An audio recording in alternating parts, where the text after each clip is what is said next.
राजेन्द्र लिङ्गदेन लिम्बुका छोरा, जगमान गुरुङ गुरुङका छोरा केका लागि भनेर हिँडिरहनु भएको छ नेपाललाई हिन्दू राष्ट्र बनाउनको लागि र हिन्दू राष्ट्रको संरक्षकको राज संस्था स्थापनाको लागि। ल हेर्नुस् है, लिम्बुका छोरा, गुरुङका छोरा अनि कहाँ उहाँ जुम्लाका शाहीका छोरा नेपाललाई हिन्दू राष्ट्र बनाउनु भनेर हिँडेका छन्। मेरो भन्नाले फेरि गलत तरिकाले नलिनु होला। हरेक जाति हरेक समुदायका मानिसहरूले धर्म रक्षाको लागि देश बनाउनको लागि उत्तिकै योगदान दिन सक्छन्।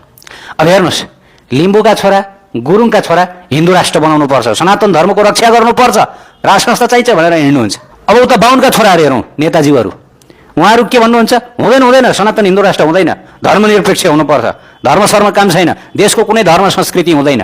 ल हेर्नुहोस्, हुँदैन।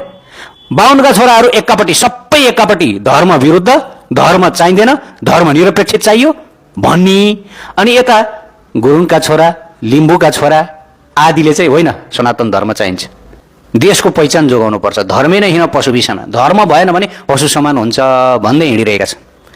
यो अचम्म हो नि।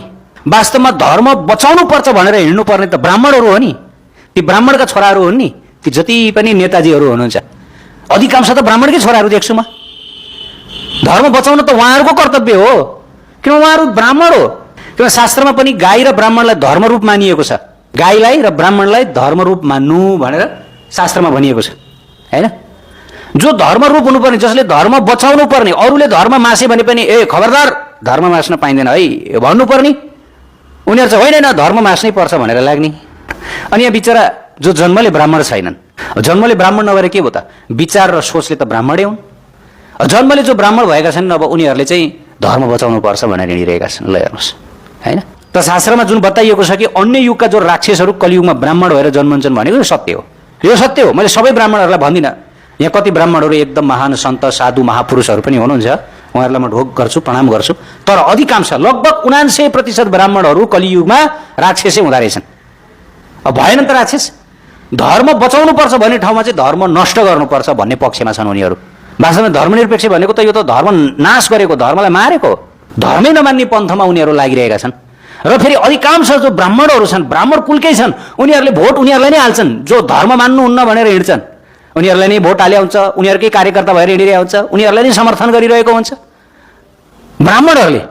यता ब्राह्मणहरू चुनावमा उठेर धर्म चाहिँदैन भनेर हिँडिरहेका छन्, अनि उता ब्राह्मणहरूले नै तपाईँहरूलाई हामी जिताउँछ सपोर्ट गर्छौँ भनेर हिँडिरहेका छन्। शास्त्रमा भनिएको छ अधर्मको पक्षमा लाग्ने पनि दानव हो, राक्षस हो, अधर्मलाई भोट दिनु पनि राक्षस हो, अधर्मलाई जिताउनु पनि राक्षस हो। उसले दानवत्व प्राप्त गरिसक्यो, अधर्मलाई जिताएको हो नि त। धर्मनिरपेक्षलाई जिताउनु भनेको अधर्मलाई जिताउनु हो। यसको मतलब दानवत्व प्राप्त भइसक्यो, तिमी राक्षस भइसक्यो, अब तिमी म राक्षस होइन भन्ने मिल्दैन है। भारतमा पनि त्यही भयो। जवाहरलाल नेहरू उनी ब्राह्मण, उनले भारतमा धर्मनिरपेक्षलाई संस्थागत गरिदिए। उनीभन्दा अगाडि भारत धर्मनिरपेक्ष थिएन, तर उनले नै ब्राह्मणले नै प्रस्तावना कसले ल्याइन्? इन्दिरा गान्धीले ल्याइन्, धर्मनिरपेक्ष गणतन्त्र। इन्दिरा गान्धीको भिजन थियो, त्यसलाई संस्थागत गरिदिए जवाहरलाल नेहरू।